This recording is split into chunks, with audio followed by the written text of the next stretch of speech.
لو كان بدالك سويسي كان استغل حب الناس ده. ما انا يا اسطى اقسم بالله بعمل الناس بقلبي، مش عاوز حاجه من حد، بس انا لما بقول لك في ناس بتحبك من قلبها.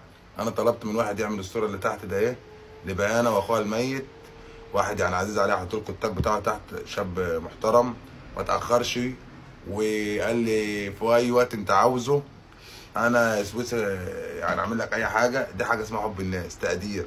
فاهم ازاي؟ اللي هو يقدرك، مش كل حاجه بفلوس، اهم حاجه التقدير والحب الناس. دي صوره اخو بيانه يا جدعان عشان Salam alaikum a tutti. Allora, lui è mio fratello che è اخوها morto, non c'è più.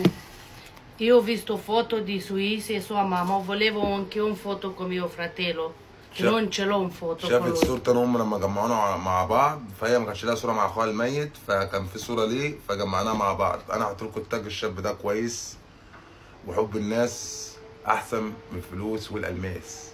Quindi non pensate male, è mio fratello che مش non c'è جوزها، هي più. بتقول لكم من اول مش جوزها عشان ده اخوها. السلام عليكم. Salam alaikum.